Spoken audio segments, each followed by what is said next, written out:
So I'm live there. Just give me 1 second to share this.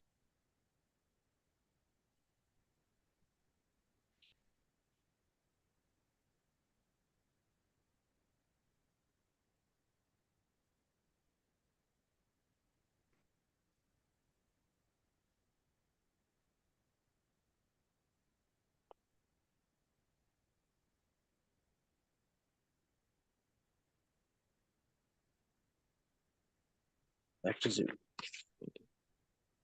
Oh, sorry about that. No worries, dude.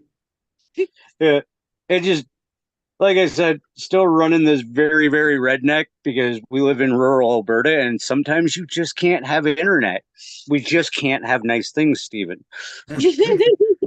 Well, guys, what I no, I wouldn't do that to you. I was gonna say I have an old HP Stream laptop, but for doing what we're doing right now, absolutely not, man. If you go back to like some of my episodes from like very early in season one, I was using it and it is a complete piece of garbage. So like I thought about, man, maybe I could send them the laptop, but then I'm like, I don't want to do that to them. I don't want to have them pissed off because you would. Oh, dude, it pissed me off constantly. I just my stream quality was just so low.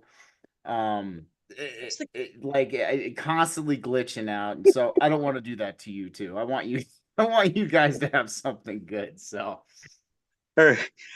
I'm going to give you an actual introduction for the audio. So, because I'll cut it off there, but we're already live on YouTube. So everybody else got to share in that giggle. no worries, man. Okay, so I'm going to wave at the camera so I know where to cut my audio.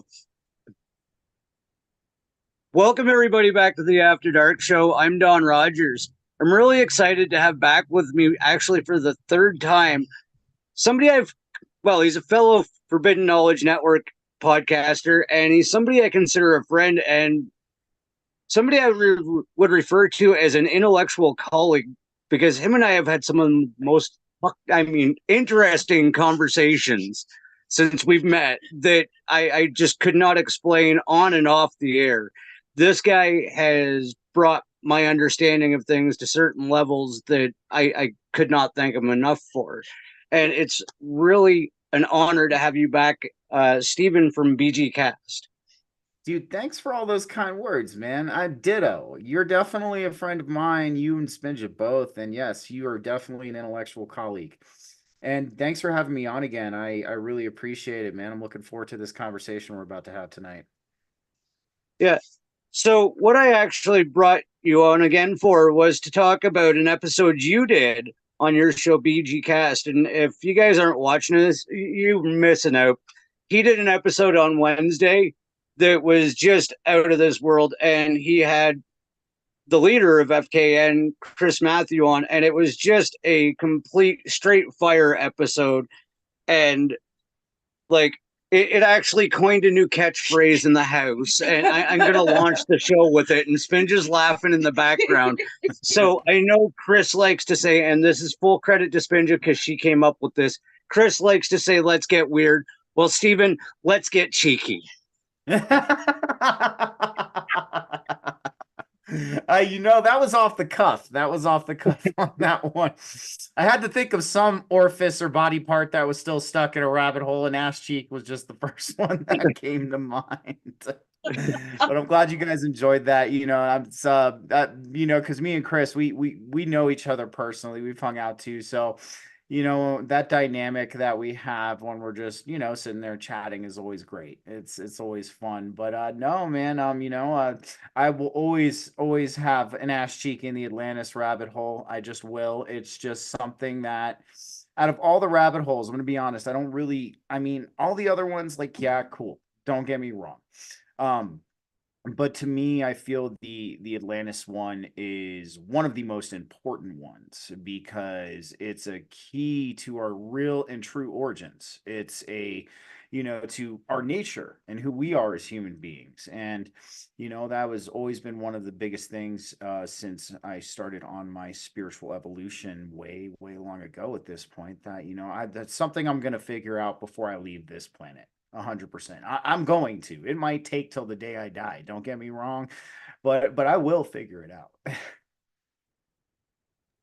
Oh, I get that because Spinja and I have some of the most in-depth conversations, and we'll talk about like Atlantis, Tartaria, all of these things, and it's like you just get it in your head that you have to understand it completely at some point just to Mm. complete yourself. Like it's a level of you that you have to achieve. So I totally get it. Right. Like that's when I had my little mental meltdown and with my holographic reality theory thing. Like that was Mm. I was coming up with things that I have no idea how the hell I understood them, and it was just like, oh, okay. So no, like I've been down, I've had an ass cheek or two in a thing or two. So Well, there's a lot of different theories. I know what you mean. There's a lot of different theories as to, why.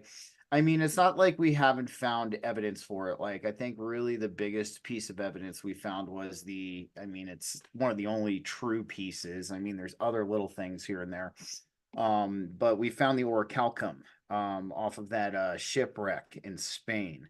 So I mean, we're talking about a good amount of orichalcum, and for if the listeners and the viewers don't know what that is, it is a metal that never tarnishes, and Atlantis was fabled to have it all over the place, and we haven't really. I mean, we found like little tiny bits of it, like here and there, if I'm correct on that. But really, the mother lode was found off that. I think it was in 2013. Correct me if I'm wrong. There was a dive off the coast of Spain, and they found that ship with the orichalcum in it. So, there's something there. A lot of people think Atlantis was a time, not exactly a place, which I'm very well could be the case. Or Earth was in a different frequency back then, and until we get back into that frequency, we're never going to find all of it. That's potentially true too. But it's something that's just always interested me. You understand? yeah, and since we're there, I'll ask: do you think that that's where a lot of the lost technologies were in Atlantis? Oh, absolutely. So I do think there's me, like I have people that I listen to, and I like certain things they say. I don't necessarily agree with everything everybody says as far as like people like who I'm going to bring up now, Graham Hancock. One of the biggest things he said that really resonates with me, makes a lot of sense, is there was a group of humans that kind of split off and went a different path than our typical batch of humans and what we're doing right now. And these people focus more on like shamanism, like consciousness, like trying to understand the universe, things like that. And this group of humans are what eventually evolved into being Atlantis and Atlanteans and things like that. So it makes a great deal of sense because when we look at like, even if we're entertaining the consensual narrative, we see even Neanderthals had like very shamanistic rituals and things like this. So it's not out of the realm of possibility that when Homo sapiens or Cro-Magnon man started to come into fruition back then, if we're going by the consensual narrative of archaeology, that some of them didn't go upon a different path. I mean, it's not out of the question. So I mean, that's as far as the tech, I do think that a lot of the tech involved a few different principles. I do think that it worked on vibration and frequency, most certainly, potentially sacred geometry and mathematics, the way that things were built. They were harnessing basically a different kind of energy back then. And I do think a lot of it came from there. I mean, who's to say, we look at these records of, I mean, especially depending on what happened in the Younger Dryas. Yeah, we got a couple of different theories. Some people think there was a comet impact. Some people think the sun did something called a micronova, or a pole shift or things like that. And you do have to consider that this level of cataclysm, if that is indeed what happened back then, would erase a lot of things from the archaeological record. And I mean, we even know that Gobekli Tepe and a few other megalithic sites were actually built on top of way earlier megalithic sites. So, who's to say that there isn't there wasn't some kind of previously, and when I say advanced, not advanced in terms as in terms of what we are right now, but advanced in a completely different way.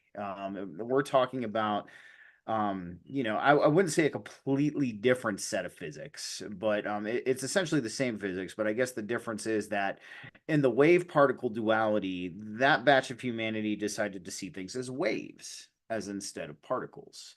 So hence the different type of technology they had, and the deeper spiritual understanding that they had about this existence here.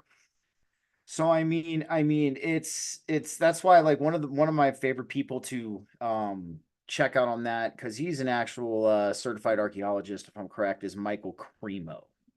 And he talks about the seven eras of humanity, or the seven different ages of humans. So we're apparently in the seventh age as of right now, according to him, and there was six other ages previously before us. So if you consider too some of the very bizarre archaeological findings too, like, so it was back in the late 1800s.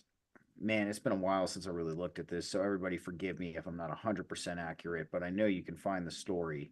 In the late 1800s, they were digging either some kind of massive well or some kind of massive silo of some kind in the Michigan area.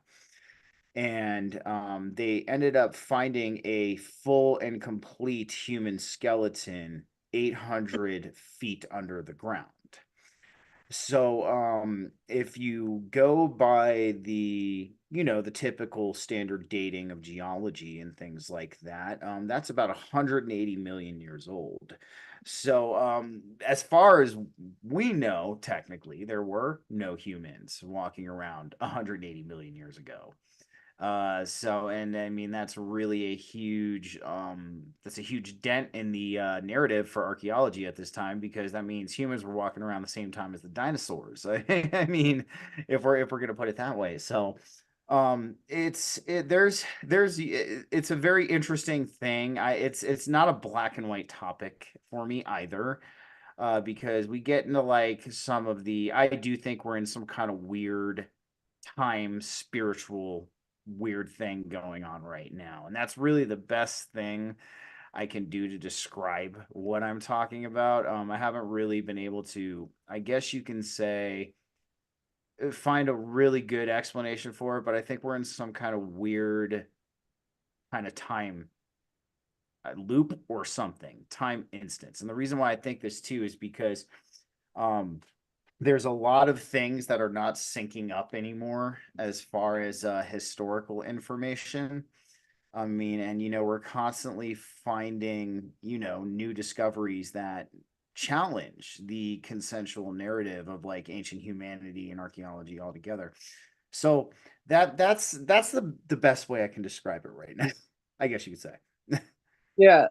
And something that I mentioned to Renetta Jones and Spinja just reminded me of is, like, I've been noticing that a lot of negative things are disappearing from our reality, even in the big city that I live near, right?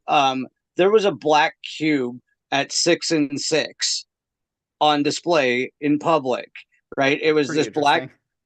right, at 6 and 6, right? That's just kind of out there, and it had a bit of Hmm. symbolism to it. Um, there was a spider, like a giant spider web, as a children's playground Mm. right near one of the stops on my route, and all of a sudden these things are just disappearing. And the black cube, it's though it was never there. Like, it's Mm. lawn where the concrete used to be. They've completely taken away the Mm. evidence that it was ever even there. Very interesting. That's very weird. I think this is what I honestly think. Now, I mean, this is just my theory, don't get me wrong.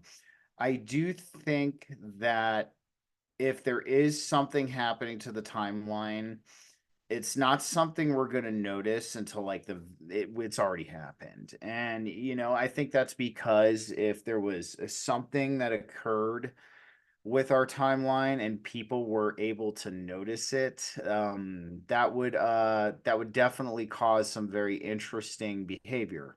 You know what I mean? And as far as I can see right now, whoever or whatever's hands this is all in at this point in time, they want the most minimal casualties, whether it be mental or the most minimal collateral. That's the word I was looking for. They want everything to be slow, nice, and easy. And this is just me speaking. I think I've talked about this on your show before, Don. I'll bring it up one more time. And this doesn't mean I'm more educated, more knowledgeable, or anything more than anybody. Okay, before I say this, but I woke up back in 2008, so I have kind of almost now 17 years looking at this timeline that we've been experiencing here, or at least this current world stage situation. And I've there throughout the years, there's so many things that were truly supposed to go down. I'm talking, like disaster level events. Like it was, that we were supposed to, I guess, Planet X was supposed to make a crossing in the 20 teens, like multiple times. An asteroid was supposed to hit the planet multiple times. There was supposed to be like three financial collapses. World War III was supposed to start back in 2016, according to the community or information going around the community. And so like at this point, at least in my eyes and in my opinion, like I said, whoever or whatever's hands this is in, they want a soft, easy landing. I mean, and if not a soft, easy landing, a soft, not so difficult landing, because this, whatever it is, they have the whole collective of humanity in mind. They don't have people just like you and like as much as we were like, yeah, let's get this over with. Let's just rip the veil away. Let's do this. Like, like, and trust me, I have my moments when I'm like that too. I'll have days where I'm like, God, I want to find whatever frequency device is holding up the veil and I just want to rip it out and destroy it electrically so it can never be used again. But I have to understand something too, that that would be the equivalent of ripping a 10-foot splinter out of the world's population, and that's going to cause some very damaging emotional and mental effects, because if you reveal to people that they've been duped in such a quick fashion like that, it does things to people. And me at the same time, there's that other part of me that's like, well, I want everybody to at least have their personal journey at the same time, as the world's not under my thumb. So but that's what I feel, honestly. At this point, I feel it's going to be a very not so difficult landing. I don't want to say easy, but not so difficult. I can actually identify with that because I have a friend. He's a musician, and he's living the rock and roll dream in his own reality right now. And one day, him and I were talking, and I'm like, I think I might have figured out how reality works. And he's like, please don't tell me. And that was the end of the conversation. Like he was just like, please don't tell me. Oh no, dude! I know people. Dude, there's people I know that have said that if an asteroid's gonna hit the planet, make sure it lands on my house, or something like that. Or if there's gonna be a nuclear war, make sure they aim the nuke at my house, because some people they're not ready for the entire scope and the magnitude of exact. I mean, people like you and I, I'm convinced, we've only caught a glimpse of an understanding, and that's kind of what truly, I guess, propels us and catalyzes us in what we do. But no, man, and for those who haven't, I mean, I do kind of resonate. I think it is with Dolores Cannon on this. I do think she said this, correct me if I'm wrong, but the ones who are not ready are going to go continue their existence somewhere else. And I do potentially see that as a possibility. I mean, we see a lot of people who are really young dying for no reason. And I mean, yeah, it could have to do with the thing, the stabby Yeah. stabby. Yeah, I know we're on YouTube, so I had to I had to catch myself there. But it could be because of that. But that could also be an alternative reason. Yeah, I I would agree with that. Like, and it is weird. Like, even here in Canada, like, there's athletes that are 19 years old dropping dead, and then there's, I had a former colleague at work who left his job, and he was younger than me. He left the company, and then weeks later was no longer alive. Really strange. Right, and it's just It like, is. what the hell is going on? Like, just happy I'm so and so, and then I don't exist anymore. And I was just like, wow, so that just happened. What the hell? Right? Like, It's possible, like, and that's why, like, one of the biggest things, and I know we're gonna talk about that episode too, because this even ties into that, is plausible deniability, man. It's like something I can't really stress enough.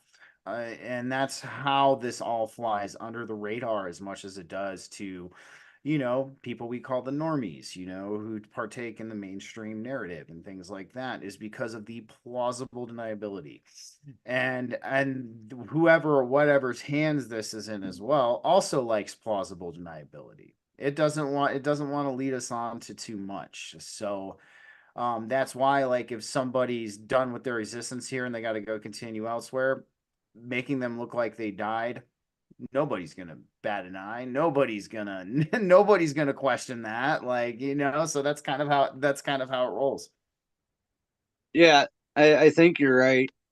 Um, since we already touched on it, I'm gonna go right back to the beginning of that episode that you did, Project Christ, Project Satan. And I would Hmm. suggest people to watch it because I filled like 2 pages in my notebook, so it was a good one. Uh, Thanks, man. I appreciate that. Yeah. you started off talking about something near and dear to mine and Spinge's heart is people controlling the internet. And in the end, you alluded to what Justin did by changing the internet settings here in Canada for everybody and Mhm. what we can share. And Wow. Oh man. and Oh something else, man. something else that Sock boy's a fucking asshole, isn't yeah, he? basically during that entire period where everybody went a little cuckoo and had a cough, there was a convoy here in Canada which he took it upon himself to reenact the script of V on the populace of Canada because they gathered peacefully and he sicked the military on his own armed citizens and then offered to take their children for them. Oh man. This is Yeah, why I troll him on X. This is why. You know why I troll him yeah, on X now. Because he can't do nothing to me. I'm in the US. That's why. So yeah. But no, you had alluded to how your president was trying to do something similar with the internet bill that Justin passed during COVID, right? oh, And how did that absolutely. play out? And you said you had some new information on that too.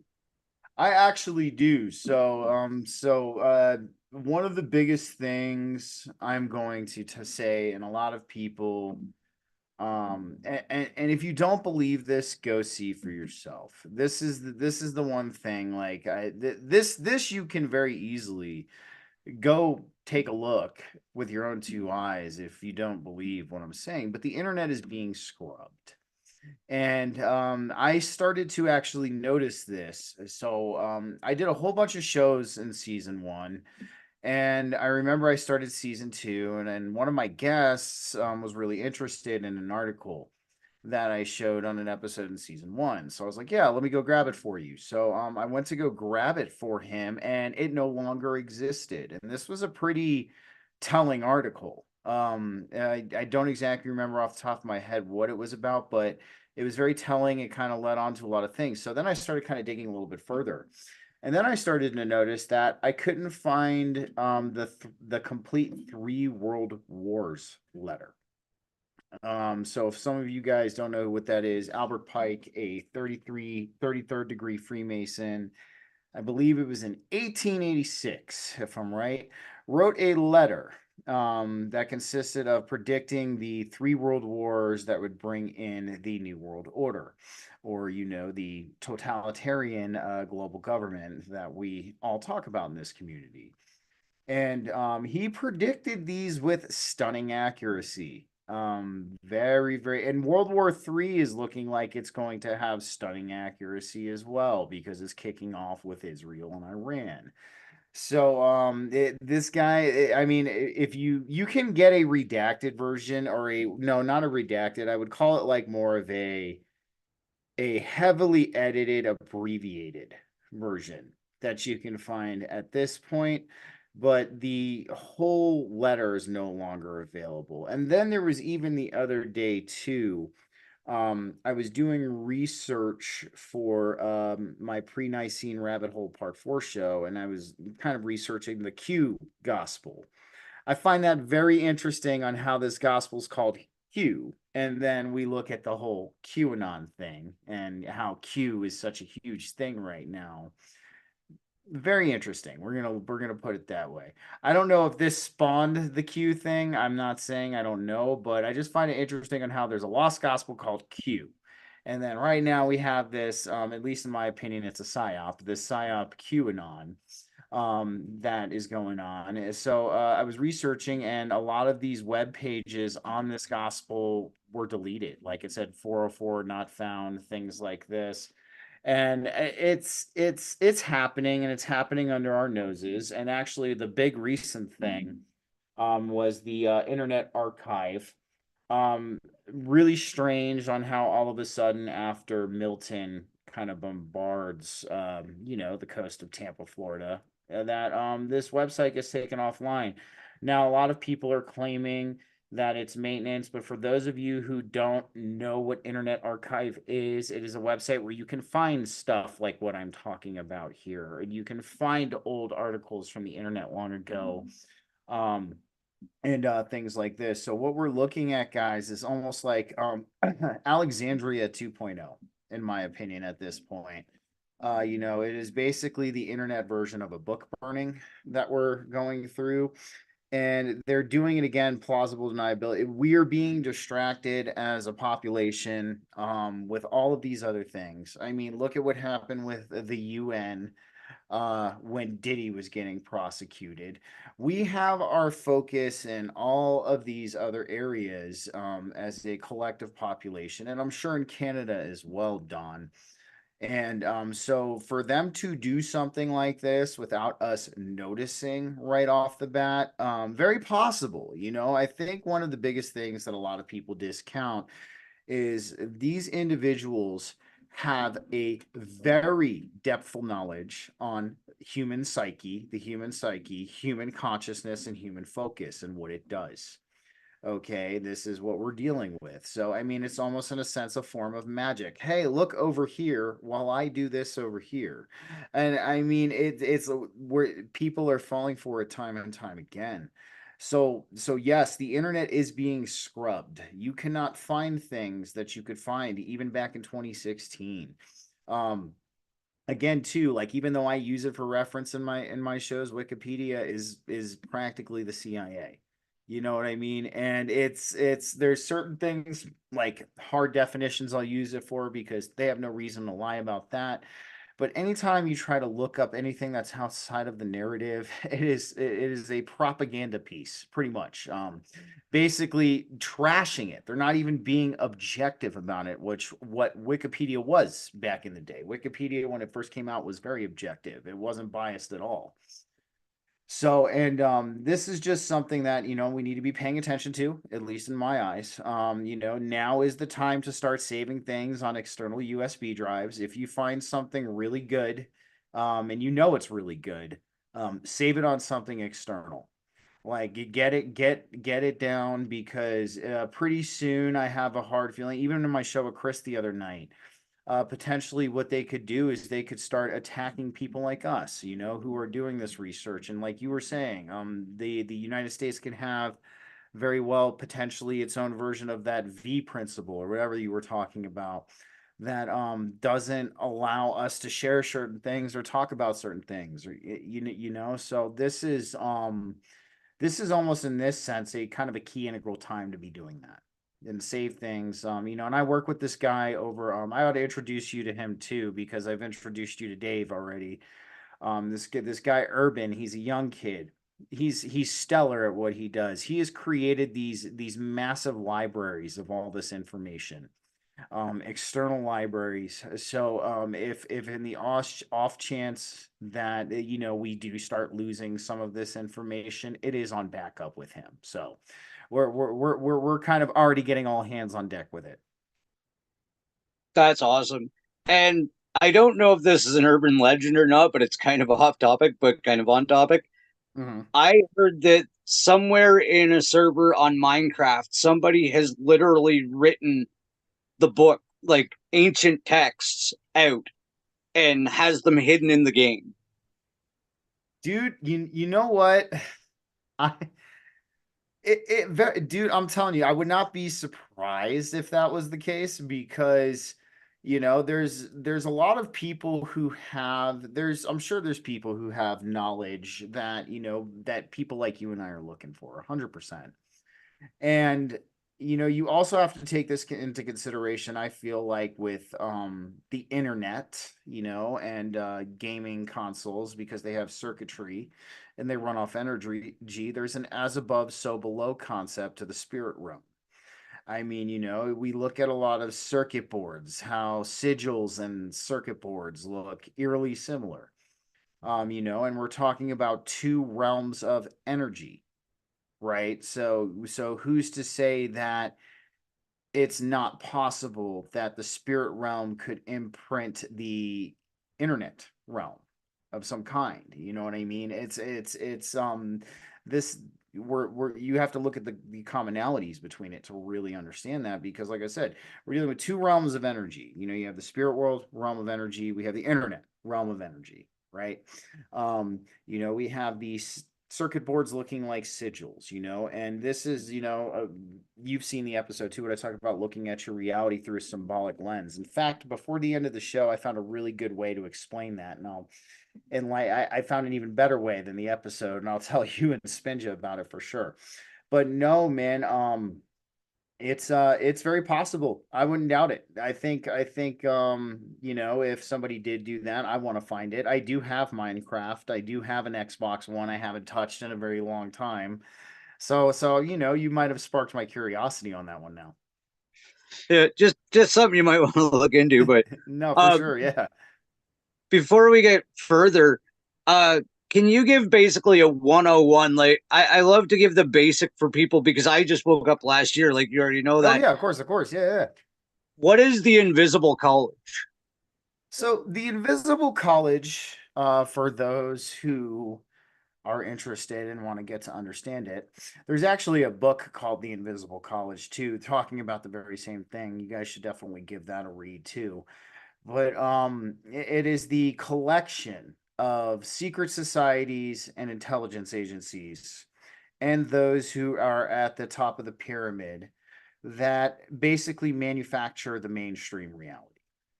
And they are what we would call the gatekeepers of this mainstream reality.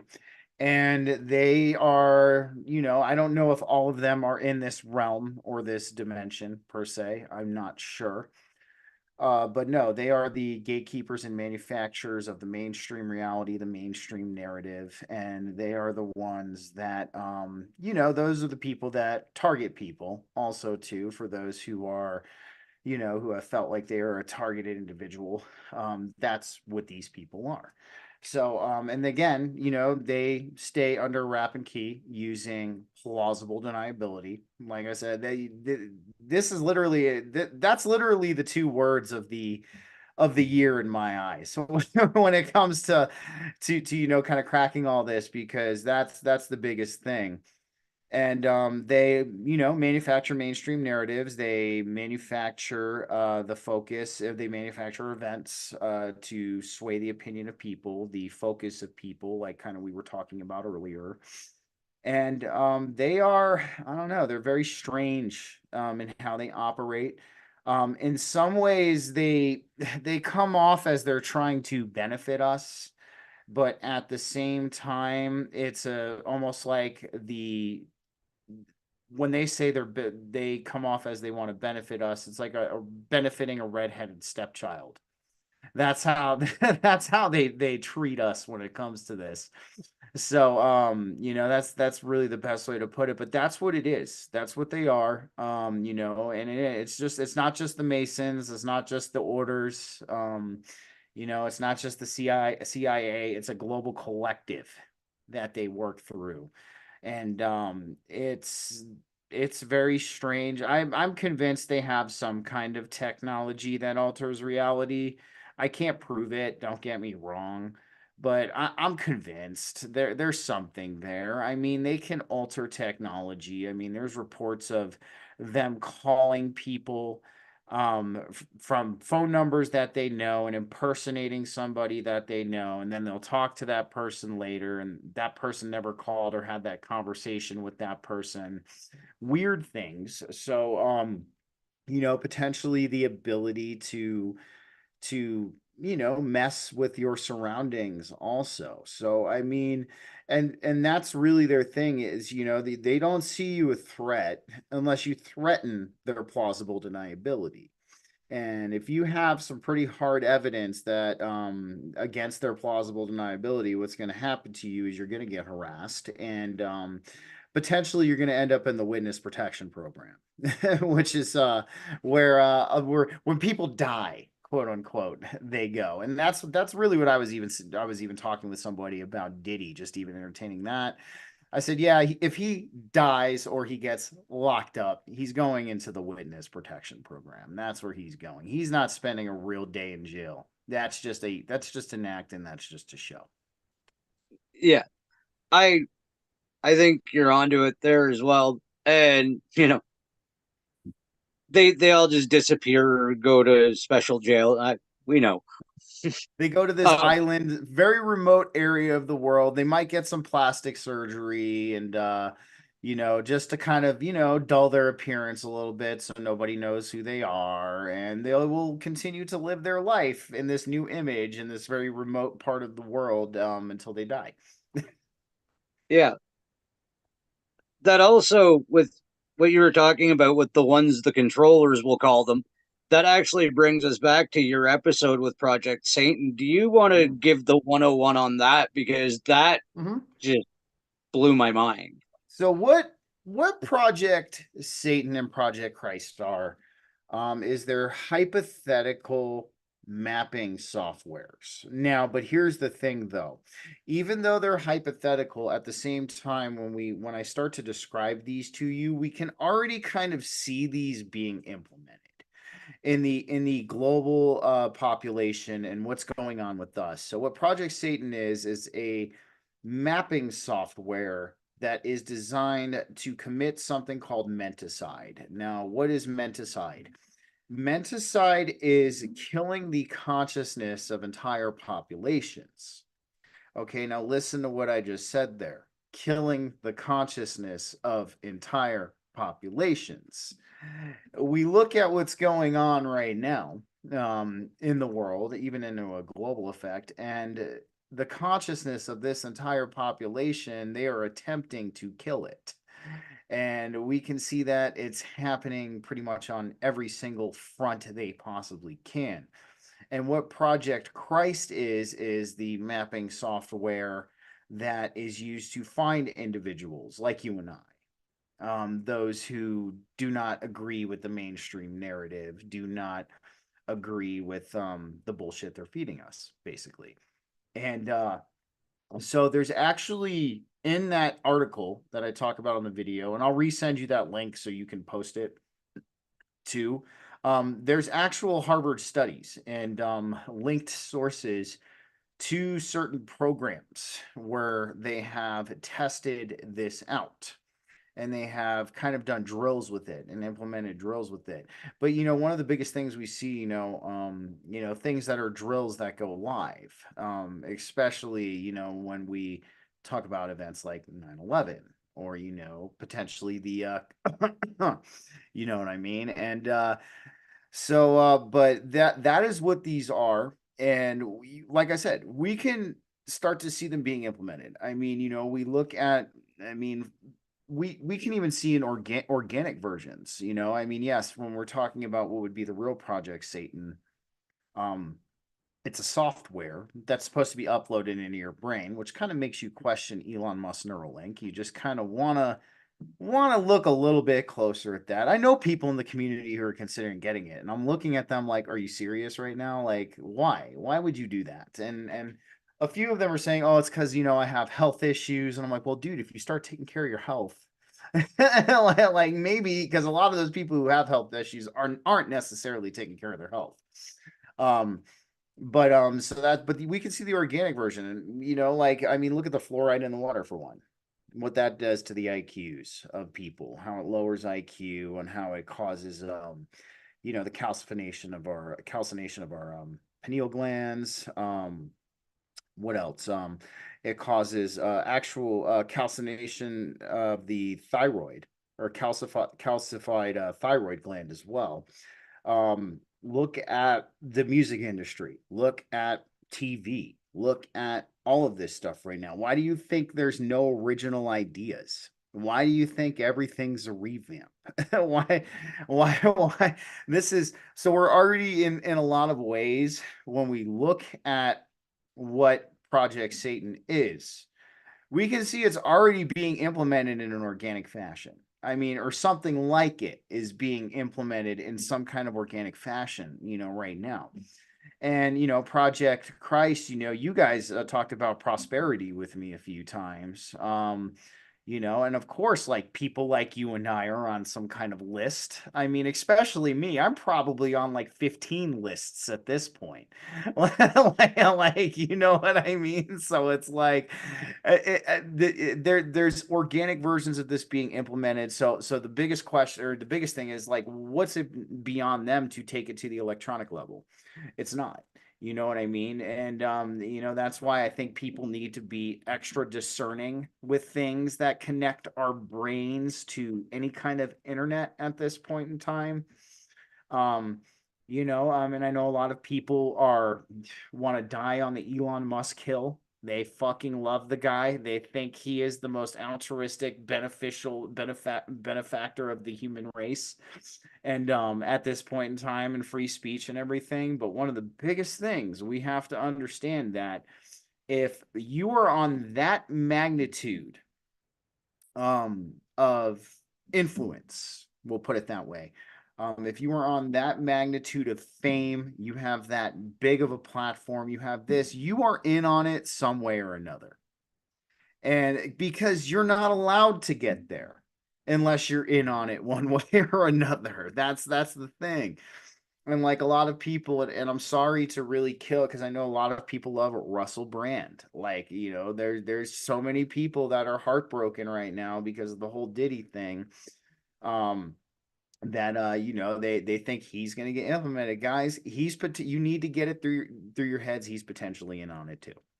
Okay, like the biggest the one thing I'll say, I don't like you saying hope, because I think, I'm not a big fan of hopium, but I'll just use this saying right now. Hope that your favored ones are not involved, but do not be surprised if they are. And that's kind of the biggest thing that I can put. I mean, I was even talking to my mom. My mom used to watch Oprah all the time when we were growing up as kids. That was her show. She would always catch Oprah in the afternoons. I think it was at 3 or 4 p.m. And like now she's like, I won't even look at Oprah. Like my mom's starting to get on her awakening too. But like, you look at Oprah too, who's been implemented. That's what I mean. Like all of these people who are beloved in the eyes of the public, don't be surprised if they're in on it. Don't. And Oh, yeah. I had one that I realized the other day, and I don't want to hurt anybody's feelings or get a letter, but I don't really give a shit either. Um, if you watch Joe Dirt 1, David Spade does not have a branded mark on him. If you watch Joe Dirt 2, he does, and he now has a multi-million-dollar bunker as well. That's what I'm saying, man. And like Wow. even people in the alternative media community, I mean, look at Alex Jones, and that's a big one for a lot of people in our community because, yeah, dude, I remember the early days of Alex Jones when he was still kind of thin and he had a full head, yeah, he had a full head of hair, and and he was out beating the streets, like, chasing down politicians and shit. Like, I don't think a lot of people remember those early Alex Jones days, man, and the early days of Infowars, and a lot of us have looked to in this community have looked to him as a source of information, but you got to be realistic right now and take one look at him and be like, something's going on there. I mean, he's at the point where he's being elevated by people like Trump. Like if that's the case, you have to look at his change in tune too. Before the whole Sandy Hook thing, he was very esoteric. Like he was studying stuff like cymatics. He was talking about like very different esoteric concepts and things like that. And then after that all went down, now all of a sudden he's a conservative. We have to vote for the Republicans in order to save ourselves now. Like come on. Like, I mean, I think it's a red flag, and like a lot of people still, it's a hard pill for a lot of people to swallow. It is because a lot of people, we have something I call, we have the subconscious hero, we have the external savior syndrome as a population, and we have the subconscious slave complex. And the external savior syndrome is by far the worst thing, is that we look to saviors, we look to idols, we look to these people as if they're better than us. Then they have something that we don't have, and we have just as much as they do, if not more. And that's one of the biggest things that I think a lot of people still need to realize and come into their own power when it comes to this. And the subconscious slave complex is, thinking you're less than these people because of your social status, or, things like that. People would, listen to Alex Jones before they listen to somebody like you or I, because of that subconscious slave complex. But then again, there's a lot of debate on what I just said, but we're the ones who are living through it with them. We're not sitting up at a pedestal just delivering information. We are on the front lines with them. So like that's kind of, where that all kind of comes into play. So like I mean that's something that the greater population has to begin to understand, is that if they have a gigantic platform, if they have any kind of fame, there's very few rare exceptions. I mean, Mark Pellegrino probably being the only exception potentially, like, and because he found a Hollywood studio that's not drinking the Kool-Aid to do his things because he doesn't want to put up with it. And there's very rare few exceptions to that rule. I'll say that, but for the most part, if they are, like I said, they have a giant platform, millions upon millions of followers, they have any kind of fame, there was something involved in them getting there. And that's something I think that actually ties into Project Satan as well, is these figurehead people with the millions of followers that are actually doing exactly what Project Satan is trying to reprogram the awakened or awakening into the Mm-hmm. hive, right? Like Mm-hmm. going from It's collective consciousness to hive mind. And it That's what it it is, wants to do, yes. yeah, like that's where I see that it all kind of ties in together. Like these people, the project, like they're being used by Project Satan, and it's this, Oh, yeah. 100%. 100%, because it is. It's almost an organic, like I said, it's the organic implementation of something like that. And that's it, that's how it begins, because you have to look too, because like I was chatting with Chris about this on our episode Wednesday, like back, like let's say like even in the mid 20 teens, we were like, man, it's going to be really cool when like conspiracies actually become a commonly talked about thing.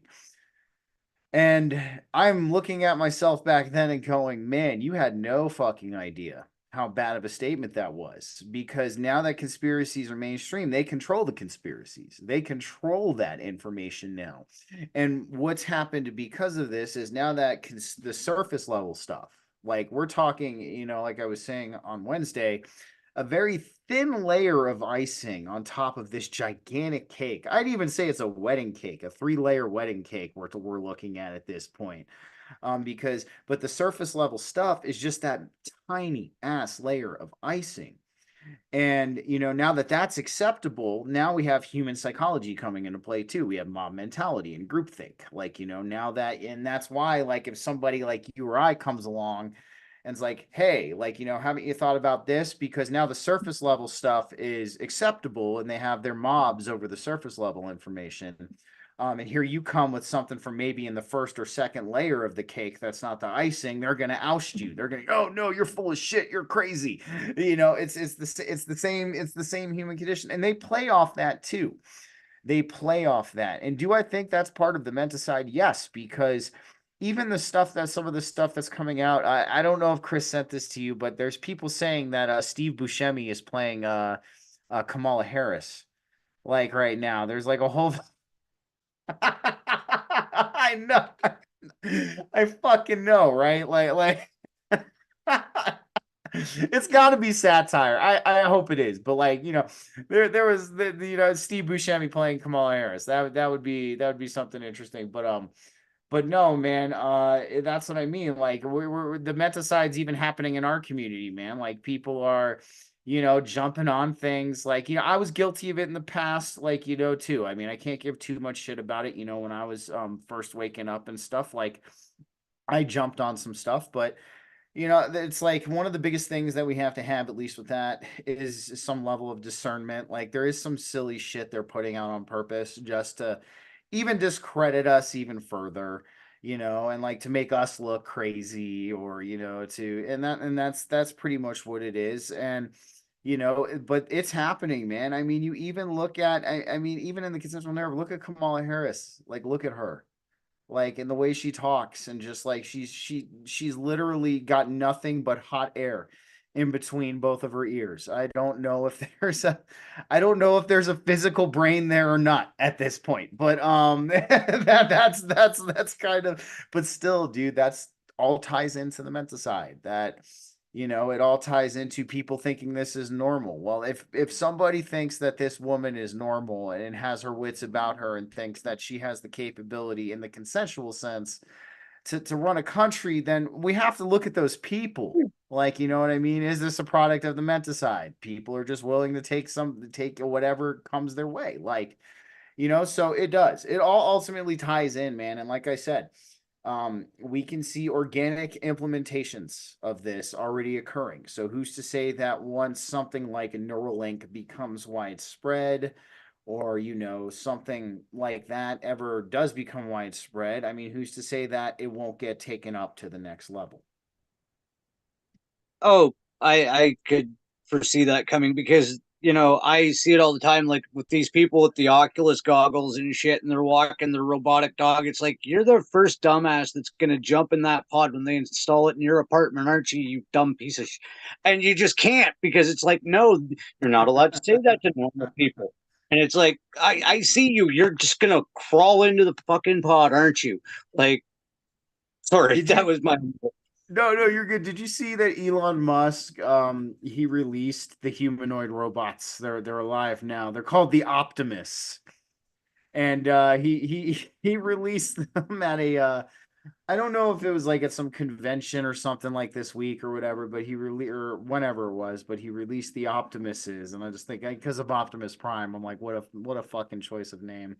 And but at the same time, it's like, I mean, look at that. That's already happening at this point in time. I mean, I mean, who's to know if those are not corruptible or not? I don't know. Like, I'm still on the fence about a lot of things with AI. Like, I don't think, not only are we morally and ethically ready as a civilization to be messing with things like that. You look at the people who have control of it at this point in time, and it just kind of ends up in a really scary scenario, at least in my opinion. Yeah, and that actually leads into something that your episode made me think of with Project Christ and Project Satan and the ability to control the populace. It actually made me think back to my paper and all the research I did about the government is actually what made me figure out about our DNA being able to have data on it, right? Because they've been researching this since the 50s. I used it to jumpstart my whole thing about our DNA has the information in the universe and that's how we project, blah, blah, blah. But if the government's so freaking interested in it, they're going to try to reprogram it. They're going to try to Oh. change the information stored on it. They've been researching this since 1950. I'd have to look at I think it's 51 or 53. But Mhm. since the 50s, they've been trying to figure out how much data and what they can put on yours and mine DNA. Why? That's really strange. And I mean, that's a very good question. And who's to say that that's not something that can be done in a frequency of some kind too? Like that's very, very interesting. And if they go back and read my paper, it's the world's government. I pulled examples of everywhere in every large country in the world has had some type of research into this DNA data thing. They're trying to reprogram us. I think that that could definitely potentially be a part of that. I also think too that they're looking for something. I think they're looking for something too. I do think, because if we apply the as above, so below concept to bloodlines, how they have their bloodline, and why wouldn't we have some kind of bloodline amongst us as well? So now, mind you, that doesn't make anybody more special than anybody else, but there could be some kind of potential thing that they're looking for too. Like, I talked about that on that Bloodlines episode. I mean, if we want to get hypothetical, like if Jesus and Mary Magdalene had children, and let's say they had four children, and those children had children, and those children had children, and we kind of go through the two millennia worth of reproduction. It's not out of the realm of possibility we would have 144,000 plus in that gene pool sharing those genetics. It's not out of the realm of possibility. So one person you should look into having on your show 100% is Heidi Love. You should reach out to her. She gets really deep into this. She had a guy on that said that these certain genetic sequences lead back to these certain individuals in our lineage.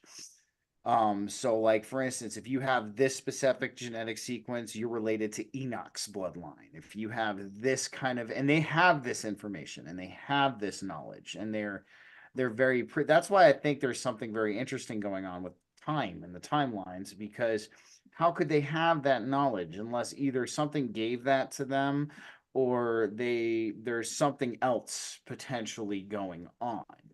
So like that, so they could potentially be looking for people with specific too, but dude, reprogramming the DNA could definitely also be a factor in that also, because DNA reacts to frequencies. We've seen that. And I'm sure there's a frequency they could use to do that. Yeah, and especially with every new medication they're trying to convince people to consume, whether assisted or not. Um, like you, yeah, you like even here. There's now like, are you over 50? Have you thought about the vaccination for meningococcal and like what the? When did that become a thing? Like on the the big radio, they're like, "Do you need one for pneumonia now? Do you need one for this? Do you need like?" Oh It's yeah. a Oh yeah. commercial. One of the biggest the craziest things I thought was the HPV vaccine and how they were trying to give it to like 9 and 10 year olds. Like why? Like Yeah, why at that point? Why would they? I mean, even entertaining the mainstream narrative, why would they need something like that at that point in their lives? Like why do they need? It's like yes, that could definitely also be another way that they're doing this. And I mean, people talk about the potential nanotechnology too involved with it as well, that, that they could have the nanotechnology do it. I mean, at this point, this is the kind of the way we have to look at it. And this is, at least in my eyes, the kind of way we need to look at the broad spectrum of things. And you guys saw that poll I ran on Facebook, and that's exactly what I'm going to bring up right now. Like, let's say you had this group of friends, right? Mind you, they're not very good friends. Because they constantly lie to you, they constantly mind fuck you, they constantly steal from you, constantly make you look like you're crazy, things like that. And let's say hypothetically, you decided to stay friends with them.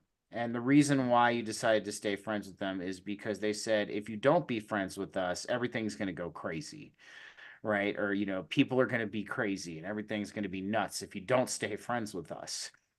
And then let's say 40 or 50 times down the line, somebody comes up, they come up to you and they're trying to present you with this scenario. And it could very well potentially be mind fuck, a lie, or them trying to cheat you over, make you look crazy. So do you take the track record into account? Or do you, when you're presented with this new situation, or do you treat every situation as an isolated incident outside of the track record, despite their track record? So, that's why I've even kind of come up with the phrase reasonable speculation at this point, because, when we look at this track record of the Invisible College, these global governments, things like that, we see that nothing is not game for them. You know what I mean? They will literally do, whatever they feel like they need to do, whether it's with our knowledge or without. So that's something that needs to be taken into account, like when we're talking about things like this. I mean, we have a gigantic track record at this point in time, um, that paints a very good picture of what we're dealing with for us. And, there's some people who think that, because of the track record, they could use that to their advantage and they could actually be telling us the truth now and, causing misinformation. And I'm not saying that's not a possibility either, because that's also a mind fuck. But at the same time, when we look at other events and we compare, it's looking like the track record is kind of holding its stance. So that's kind of what I want to say about this, because a lot of people are quick to discredit this and call it lunacy and things like that, but it's it's not, we have to take that into account. Yeah, and it is a very interesting time because the people that we refer to as normies are starting to become aware, and like this kind of goes into the Agent Smith thing too. Spinja and I have noticed, you know how someone will go Agent Smith on you, like Mm-hmm. just change personalities because you've said something. Spinja and I have noticed too that when we're out in public, and I'm sorry to just change gears, I just wanted to No, no, get no, the you're all good. No, no, we were going to talk about this. Yeah. um the reason I wanted to bring it up is like people are just normal people I don't even know, like customers, will just start pouring their heart out to me. Like, Mm-hmm. this is my entire life. I feel bad about this. And I'm like, dude, I just met you 5 minutes ago and I'm here to clean your toilet. Like, and it's like, what the hell is happening? Like, I don't know if it's something like just like the way Agent Smith gets triggered. It seems like the inverse is also true. Like people will just start pouring out their emotional heart to you, and it's literally just because you're walking by happy. Like, Well, it's because of the frequency that you emit. Um, it's because you and Spinja, have chosen joy, abundance, and chosen to heal yourselves and embark on your spiritual evolution that radiates from you. And what's happening is people are subconsciously picking up on that. And I joke it's I used to call it you have the face that looks like it gives a fuck, but now now I say you have the frequency that looks like it gives a fuck. And that's kind of what it is, it's almost a, like you said, it's like the reverse of the Agent Smith effect.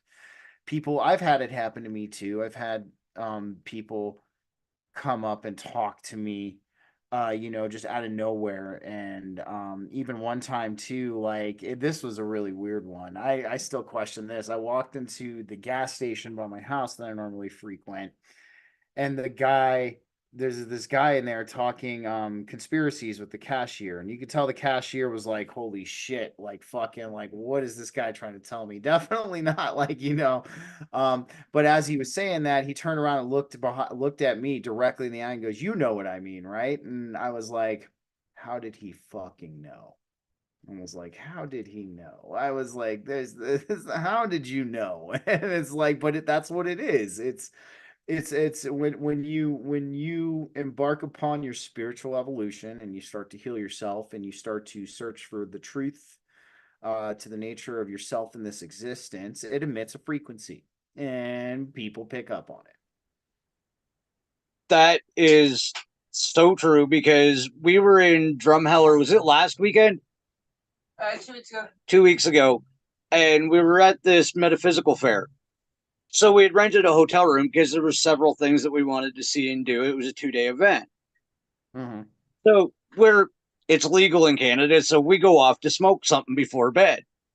So we go way up on this ridge, right? And this is Drumheller. It's the Badlands of Alberta, right? We went up on a ridge on a walking trail where, like, and it's almost sunset. So there's really no reason for anybody to be up there. We're like, okay, this will work. These four people that had to have been 20 years my senior just appear with cups of coffee and just walk in our direction and go to the exact spot that we were standing as we passed by. Like, we knew where they were coming up, and they just went to where we were and stood there as though to keep us away from there. So we went Mm-hmm. down the other way, and it turned into like gang stalking. All of a sudden there's a commotion on the other side of a fence where we went this time. So we go back up the trail. The first people are gone. So we're like, okay, I want to try something. We're just going to stop here, light the pipe. Sure enough, three people come up and stand right by the fire escape of the hotel and start speaking loudly. And I'm like, what the fuck is going on? That's Like, that's that's strange, man. Well, that's why, like, yeah, I remember you telling me about that because you were like the gang stalk. I'm like, dude, I swear to God, like, when I go grocery shopping on the weekends, it's almost like a simulation. It's almost is. So there's a special needs person who works at our grocery store. She's very nice. She's a very cool person. She doesn't understand social cues very much. That's really the only kind of thing, that you have to understand with it. But like clockwork, every time we pull up to the grocery store, she's in the same place in the parking lot. All of the same people are in the store. Um, Almost sometimes the same locations, which is very, very, very weird in and of itself. And yeah, I think there is, I do theorize that we do have our own subjective stages as well as the collective stages. You know what I mean? And that on our subjective stages, they are it's a stage almost. That's kind of the best way to put it. Like, it's almost as if we're playing, we're the main character in our story and we're playing this other part in the collective story. And because it's like that, there's going to be almost like these repetitive events and things like that. So it's very strange. I love that you went to the grocery store because I wanted to share this one with you. I caused an NPC argument. I was in line at How the did this grocery. happen? What? I was in line at the grocery store, and I'm like new to this point system crap because I don't really believe in it. But I'm like, you know what? It'll save me a few bucks, so I'll get your stupid card, right? So I'm like digging for my card, and the lady's like, you could just use the app on your phone. I'm like, I don't have the app on my phone. My wife doesn't like putting apps on her phone. Well, why don't you? And the guy behind me starts. Like, he's taking the side of the cashier, and now I'm in the middle of this argument. I'm like, oh no, she doesn't carry a cell phone. And I just excused myself. Within seconds, the dude behind me and the cashier are arguing over the price of his items. Like, there was this hostility towards me, and I excused myself, and then all of a sudden they were at each other and they didn't even know why. They Right? still They have, were just they just wanted to be pissed off at me. I laughed, and they were just left with being pissed off at each other. Like it was That's just beautiful. fucking, man. Are you serious, dude? Like, cause that's funny because NPC argument. What happened is because the hostility was brewing and you removed yourself, the hostility was already there, so it had to have some kind of outlet. And that's how the outlet that it decided to take. But oh no, man, speaking of the regular Agent Smith effect, I've had complete and total strangers, man. I vaguely remember I was at a kava bar in Denver, like back in like 2015, 2016. And I was having a conversation with somebody about different things, conspiracies, and and this guy, like, I don't know how he ended up hearing us. He had to have been listening, like, or something. He's at a table, and this place wasn't a quiet place. There was people talking. He gets up and starts getting angry at me and starts going like, you don't know what you're talking about. You don't know what you're talking about. You need to shut up. Like freaking, I'm looking at him. I'm like, dude, who the fuck are you? Like, I was just basically like, what's going on right now? And and he just got almost borderline violent. And I remember like I looked at him and I said, listen, I said, like, this is our conversation. Okay. If you don't like what you're hearing, stop listening in. And like, he ended up getting all pissed off and walking off. But it's almost as if like, and another thing too is like, how your frequency can attract the right kind of people. It can also attract the wrong kinds of people too. You know what I mean? Those who and I hate calling it this now because it is a little derogatory, but like the normies know who we are. They might not be able to pick up on it consciously, but our vibration and our frequency puts them off. It does. And it most certainly does. Like, have you ever just met that person who, you only said maybe 3 words to, like you maybe introduced yourself and that was that, and just out of nowhere he just does not like you. He just does not like you. Well, that could potentially be it. You know what I mean? Is, like our frequency, because we're vibrating at a higher rate, those who are vibrating lower, when somebody like us comes around, it's almost like staring straight into the sun for them. It's like, oh my God, go away. Like a really good instance of this, there's another gas station by my house I frequent, and there's this cashier there. Mind you, I've never spoken to her. I've never even been into her line, but every time where I'm in her, well, not her line, she's never actually rung me up. But every time I get into her line, like literally within right before I'm about to come up, she will like literally force somebody to ring me up and like run to the back of the store. It is like clockwork, dude. It is like time and time again. And like, of course, I start to be like I'm starting to kind of think about it at first. I'm like, have I ever said anything to this person? No, I've never once even communicated with her. Have I ever, was I ever rude to her on accident? No, never at all. So there has to be something going on there. And I think that's kind of the reverse of what you were talking about, and how our frequency can attract the right people. It can also attract the wrong people and repel the wrong people too. So like it's a common thing. And that's why, if we dive into, I do think there are things here posing as human beings walking around.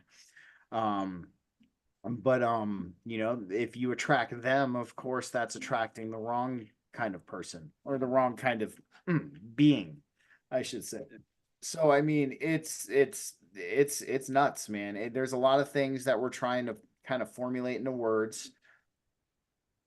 One of the biggest things I've been trying to do is my kind of little other mission is I've been trying to define consciousness and define how our consciousness interacts with this reality.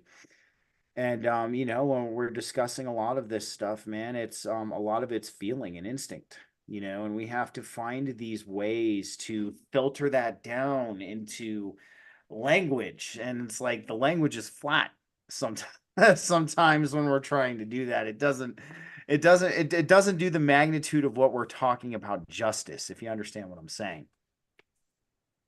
I do. And I want to just slip back to the Agent Smith thing for one more Yeah, second yeah, because yeah, yeah. I want to get your opinion on this. Do you think it's MK Ultra possession or programming that causes it? Oh, I one of the biggest things when, at least in my eyes, when um we're discussing topics like this, very rarely does it sway to any one particular thing, and very rarely does it sway towards any extreme of the polarity spectrum. I think it could potentially be all three. You have number one, I do believe in the demiurge. I do believe that something like that exists. I've had something like that in my experiences showcase itself to me. So I do think that something like that does very much so exist, in my opinion. And what that could be is, a possession of the demiurge. You have to think the mind control, the brain control, and the MK Ultra keeps people in a specific frequency, right? And maybe this frequency is one the demiurge can easily inhabit, one that it can potentially, possess somebody through that frequency. So I think it's kind of a combination, man. It very well could be all three. I mean, we could be dealing with the MK Ultra could be formatting the brain for this potential energy to inhabit somebody when it needs to deter people like us from going further on our journeys and on our spiritual evolution. So that's I think it's a trifecta, man. Like, there's the one thing about what's going on right now is there's many layers to everything that's occurring as at this point in time. Like, we might find one layer and like we'll ride that layer out, and then all of a sudden that layer will get wrinkled up and then tossed away, and then we'll see there's another layer beneath that. And then that process continues on to the point where we start getting down in the middle of that three-tier wedding cake. And and then we're now in the all and the truth of the situation, when we get there. But it is, man, it's definitely all three in my eyes, if you want the short answer. I I think you're right on it there too. Like I can't put my head on which one it could be. Like I've actually when I was younger, I was a test monkey for MK Ultra, I'll say, and it told me to do some bad things to myself. And it wasn't Mm, my voice in my head telling me to do things. And thankfully, the neighbor girl interrupted what was about to happen. Um, but yeah, so like I know on a personal level, MK Ultra is a real thing, right? mm. So I could definitely see because like when I was about to do what I was about to do, I wasn't in here. Oh It yeah. was literally the neighbor girl saying my name that made me realize I was about to do a bad thing. Oh, 100%, man. Well, you also have to think too, like everything's kind of this realm is a projection or a shadow of the spiritual realm. So like, you have to think of that as well, that that maybe the MK Ultra is the formatting or the spiritual formatting for to be inhabited by this demiurge energy, or archons, or things like that. So like, yeah, most certainly, because the like I said, this realm is a shadow of the spiritual, things like that could very well be the case. And I mean, and that's why, like, we've noticed that spiritual battles manifest themselves here in the physical realm too. So like, I mean, it's one of the that's another thing I can't hit home enough on either, is as above so below. Like, I mean, even when Chris was talking about how him and Brandon, like, if you have a parasite, is that parasite like the physical form of this energetic parasite? I absolutely believe that. Yes, I do think so.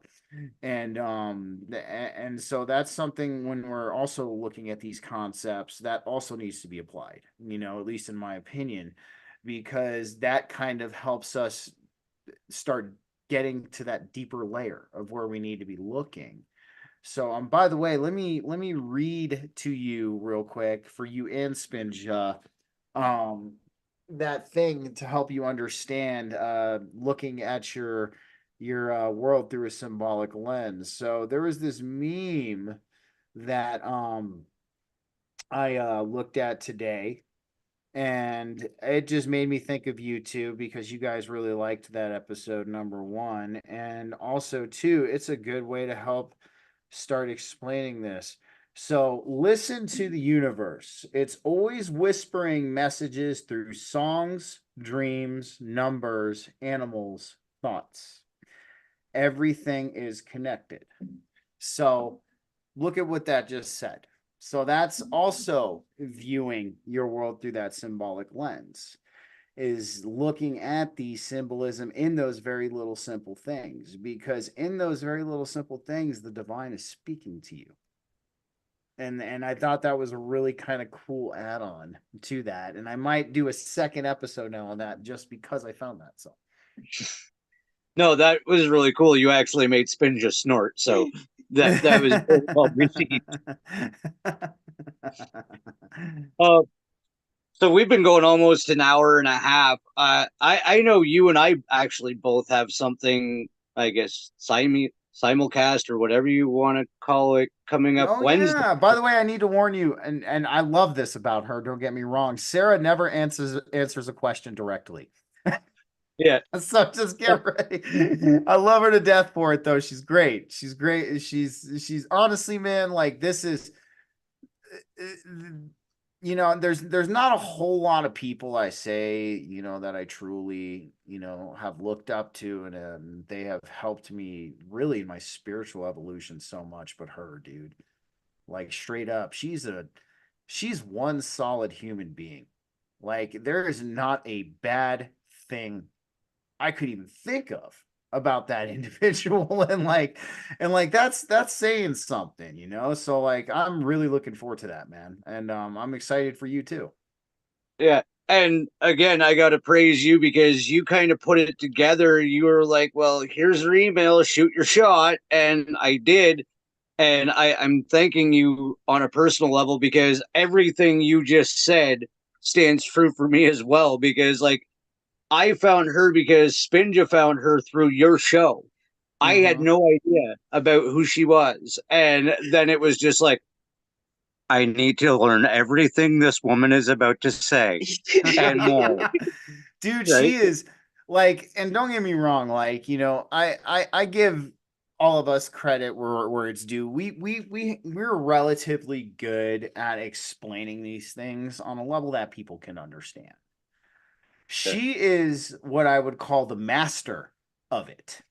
Like there's just an air about her, man. There's an air about her. She's very talented. I still look to her in a lot of ways when I'm delivering messages to people and I'm doing shows and on how I explain things, and I look at how she does and I'm like, okay, I'll like take a note of that and then I'll start trying to do it, because she was the very first person, I think, to showcase themselves that was really good at explaining very complex esoteric topics that even I myself could not put into words just yet. And she just could do it. And I was just like, my goodness. like so yeah, no, I'm looking forward to that with you, man. You're gonna get to see how really cool of a person. She even did the last show I did with her when I did it with Diana, because on my second interview, I had Diana co-interview because she's a huge fan and she does the podcast Transcending Ascension. And I'm like, hey, she agreed to come on. You want to do it with me? And like, I could see her in the background because she looked like she was about to have a fangirl meltdown, like half the time. Like, I'm like looking at her face and I'm like, in my mind, I'm like, please hold it together, Diana. I know what's going on through your mind. This point in time. And then like when I went back and I did it was on her podcast Transcending Ascension.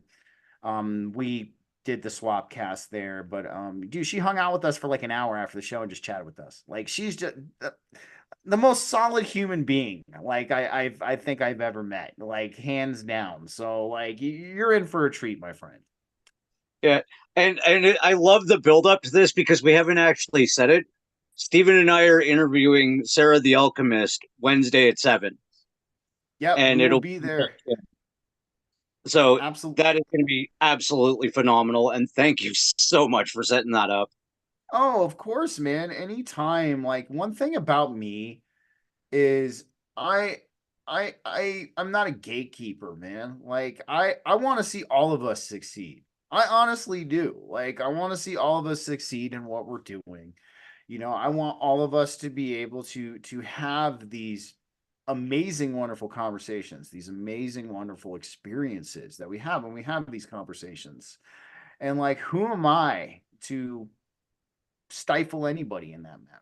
I would never do that. So, like, yeah, man, any guest of mine that you want to have on, just hit me up, dude, anytime. All right. Thank you so much. Do you want to tell everybody where to find your stuff and all of that great jazz before we go? And I'm just going to tell you now, I'm not being rude. The only way I can end this is by hitting end on my phone. So when I'm with you. okay, It's dinner time for me too. I get it. No, you're all good. You're all good, man. So, guys, of course, you can find me on the Forbidden Knowledge Network at www.forbiddenknowledge.news, where you can find both Don and I and a bunch of other really cool podcasts. Our network is awesome. I can't say enough good things about it. Also, check out the two documentaries, Forbidden Knowledge Occult Louisiana and Ryder Lee's JFKX. They're both well worth the watch and they're awesome. You can find JFKX on Amazon, I believe, right now. And you can find the Forbidden documentary on Tubi and a lot of other platforms. And you can also find me, guys, on Rumble under BGCast, YouTube under BGCast, and all other major podcast platforms under BGCast. And you can find me on all social media under the same name, BGCast. I am most active on X and Facebook. So if you want to reach out to me, my Instagram is just going to the wayside, and I'm letting it die. It's all good.